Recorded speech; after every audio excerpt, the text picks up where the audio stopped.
Hello everyone, welcome to our channel MP board English medium. आज की इस video में हम लोग डिस्कस करने वाले हैं हमारे स्पेशल इंग्लिश का एक और चैप्टर।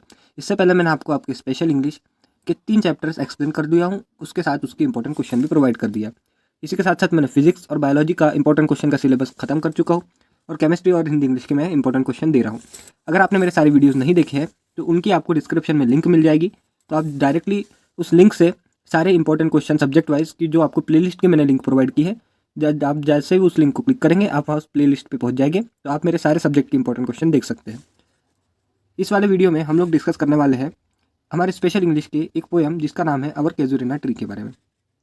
ये एक बहुत ही अच्छी पोएम है गाइस।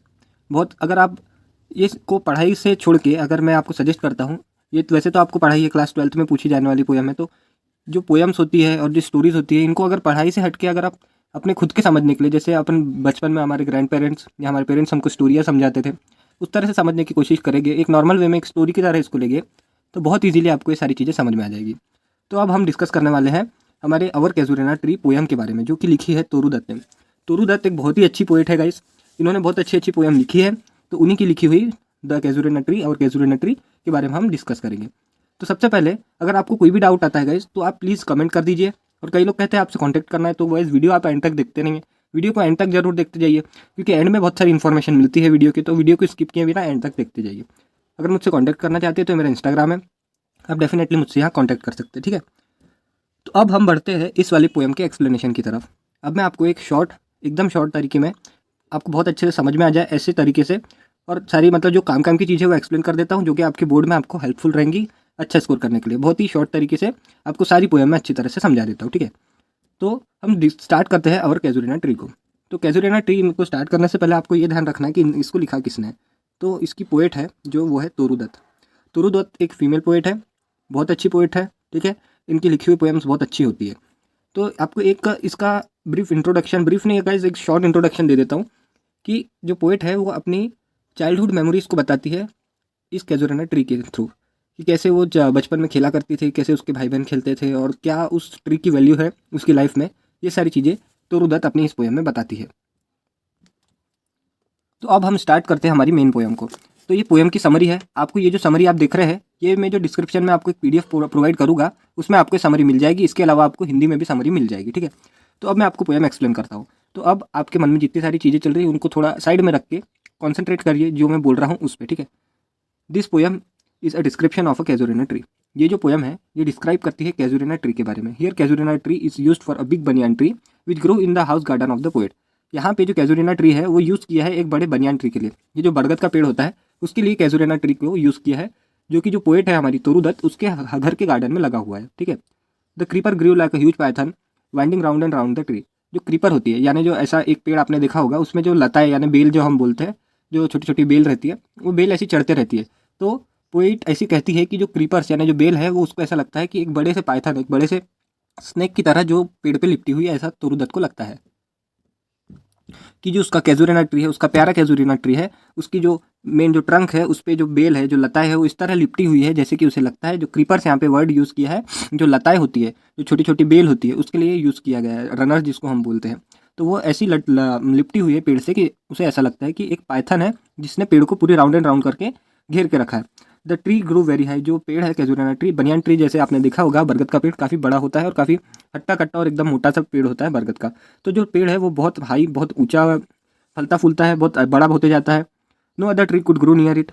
जैसे कि ये जो बनियान ट्रीज है अपने पास का एरिया का सारा डायमीटर कवर कर लेता है, वहाँ पे आपको कोई भी पेड़ देखने नहीं मिलता। तो वही पोएट कहती है कि जो मेरा कैजुरिना ट्री है उस पर जो जो लताएं है वो ऐसा लगता है कि पाइथन की तरह लिपटी हुई है।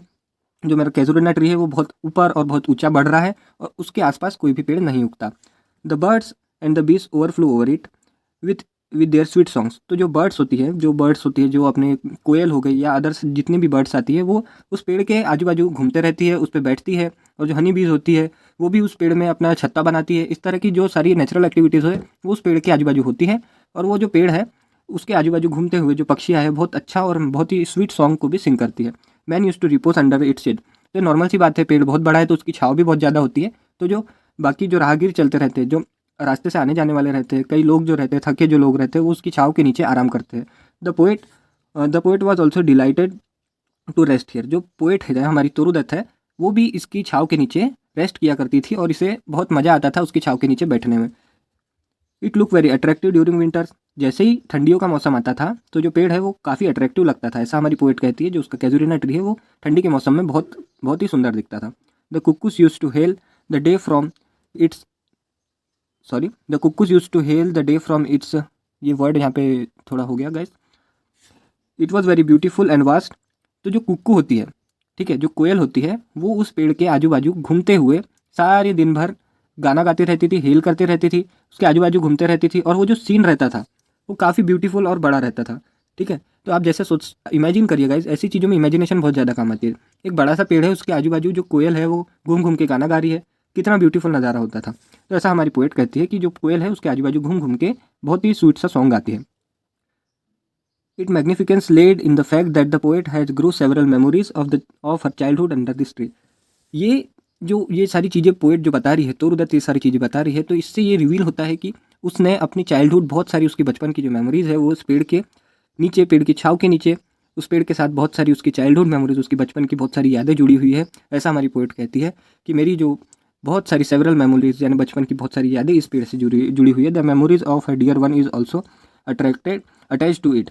जो पोएट की सबसे जो प्रिय इंसान, जो उससे सबसे प्यारा था, उसकी भी मेमोरीज इस पेड़ से जुड़ी हुई है, ऐसा हमारी पोएट कहती है। It record her the death of her brother and sister who died premature. तो पोएट का एक इमोशनल पार्ट आता है कि जो पेड़ है उसके जो ब्रदर और सिस्टर है, जैसे जाहिर सी बात है गाइस, अगर आपके घर पे भी ब्रदर सिस्टर होंगे छोटे, तो बचपन में सब साथ में खेला करते थे, तो उसकी ब्रदर और उसकी जो सिस्टर है पोएट की, तोरुदत्त की ब्रदर और सिस्टर, वो उस पेड़ के छाँव के नीचे बचपन में बहुत खेला करते थे। वो उनसे बहुत याद करती है क्योंकि वो प्रीमेच्योर मर चुके थे, उनकी किसी एक्सीडेंट से डेथ हो चुकी थी और जब वो मरे थे वो मैच्योर भी नहीं थे गाइस, वो बचपन में ही यानी यंग एज में ही उनका देहांत हो गया, वो खत्म हो गए थे। तो पोएट को जब भी वो कैजुरना ट्री को देखती है वो सारी चीज़ें बहुत याद आती है। तो the tree has shared all his morning. तो उन्हें ऐसा लगता है तोरुदत्त को कि जो पेड़ है वो भी उस हादसे पे दुख जाहिर करता है, वो पेड़ भी रोता है, वो सिसकता है, जैसे अपन बोलते हैं रोते रोते जो हमारा जो एक्सप्रेस करता है कि तोरुदत्त को ऐसा लगता है कि ये जो पेड़ है वो भी उसका जो ग्रीफ है, जो सैडनेस है, उसको एक्सप्रेस कर रहा है। ट्री भी रो रहा है उसके भाई बहन की यादों में। The tree has a classical value. जो तोरुदत्त की लाइफ है उसमें उस ट्री की बहुत ज़्यादा वैल्यू होती है। At all time no feels trace like situation for her. The poet has a honor and love for the tree as it is for her dearest than life. तो जो पोएट है हमारी तोरुदत्त है, उसकी लाइफ में इस ट्री के लिए बहुत ज़्यादा हॉनर और बहुत ज़्यादा लव है, क्योंकि उसकी सारी मेमोरीज, उसकी भाई बहन की मेमोरीज, उसकी सबसे ज़्यादा प्यार करती थी जो इस इंसान को, उसकी मेमोरीज इस पेड़ से जुड़ी हुई है। तो वो पेड़ उसकी लाइफ में बहुत ही ज़्यादा वैल्यू रखता है, उसको बहुत ज़्यादा चाहती है। She feel sad at the thought that the tree may perish one day. She wish if she could save it, but no one can do it because it's a natural process and the tree has met its end one day. Nothing is immortal, neither man nor trees. तो जो poet कहती है कि उसे ये सोच सोच के काफ़ी दुख होता है कि एक दिन ये पेड़ मर जाएगा। वो ये हर बार सोचती है कि जैसे उसके भाई बहन ख़त्म हुए वैसे ही उस तरह ये पेड़ भी उसको एक दिन छोड़ के चले जाएगा। तो पोएट ऐसा विश करती है कि जो ट्री है वो हमेशा जिंदा रहे, वो सालों साल तक उसको कुछ ना हो, ये हमेशा ऐसे ही रहे और उसकी जो यादें हैं उस पेड़ के साथ हमेशा बनी रहे। पर ये पॉसिबल नहीं है गाइस, जैसा कि आप भी जानते हैं कोई भी चीज़ इमॉर्टल नहीं है। जो जिस चीज़ का जीवन है उसको एक ना एक दिन ख़त्म होना है, तो ये चीज़ पॉसिबल नहीं है। कोई भी चीज़ इमॉर्टल नहीं है, ना मैन है ना पेड़ है, ये एक नेचुरल प्रोसेस होती है। तो ऐसा पोएट सोचती है कि मेरा जो पेड़ है वो सालों साल जिंदा रहे, पर ये ऐसा पॉसिबल नहीं है। But still the poetess wish that the tree will overcome all his curse of the natural life and will be always protected by her poet's love. ठीक है, तो पोएट ऐसा सोचती है कि भले ही ये नेचुरल प्रोसेस है, एक ना एक दिन पेड़ को मरना है, पर मेरा जो पेड़ है वो सालों साल जिंदा रहेगा। ये ऐसा पोएट सोचती है। जो उसका लव है, जो उसका प्यार है उस पेड़ के लिए, वो उसको सालों साल जिंदा रखेगा। The tree will remain alive in her poem. तो पोएट ऐसा बोलती है कि भले ये पोएम, जो पेड़ है वो ख़त्म हो जाए, कभी ना कभी ये मर जाए, पर ये जो पेड़ है, ये जो कैजुरिना ट्री है, मेरा प्यारा कैजुरिना ट्री है, वो मेरी पोएम में हमेशा जिंदा रहेगा। गाइज, जैसा कि आप जानते हैं पोएम को और वर्ड्स को कभी कोई ख़त्म नहीं कर सकता। जो सालों पहले पोएट्री लिखी गई थी वो अभी तक जिंदा है। तो जो वही पोएट कहती है जो मेरा प्यारा कैजुरिना ट्री है, भले ही वो ख़त्म हो जाए, पर वो सालों साल जब तक ये अर्थ है तब तक मेरा जो पैरा कैजुरिना ट्री है वो मेरी पोएम में जिंदा रहेगा। तो गाइज ये थी पोएम। आई होप आपको सब कुछ समझ में आ गई होगी पोएम। अगर समझ आ गई होगी तो गाइज प्लीज़ एक लाइक ज़रूर कर देना। अब हम डिस्कस करते हैं इसके इंपॉर्टेंट क्वेश्चन और नोट्स के बारे में। तो आपको मैं बता दूं कि इस जो वीडियो का डिस्क्रिप्शन है आपको वहाँ पे 2 PDF मिलेगी। जो पहली PDF है, जो मैंने अभी आपको समरी दिखाया, उस वाली PDF में आपको वाली समरी मिल जाएगी और इसी की हिंदी समरी मिल जाएगी, इससे रिलेटेड ग्रामर पार्ट मिल जाएगा, हार्ड वर्ड्स मिल जाएंगे, जिससे कि आप नोट्स कह सकते हैं, वो सारी चीज़ें आपको PDF नंबर 1 में मिल जाएगी और सेकंड वाली PDF में आपको सारी इंपॉर्टेंट क्वेश्चन देखने को मिल जाएगी। तो आप जाके डिस्क्रिप्शन से वो दोनों PDF को डाउनलोड कर सकते हैं। अगर कोई डाउट आएगा तो प्लीज़ कमेंट कर दो, और अगर चाहते हो मुझसे कॉन्टैक्ट करना तो इंस्टाग्राम पे कर सकते हो या मेरे पर्सनल नंबर पे भी कॉल करके आप मुझे कॉन्टैक्ट कर सकते हो। बस वीडियो पसंद आया तो प्लीज़ लाइक करना। Thank you for watching the video. मिलते हैं आपसे अगली वीडियो में।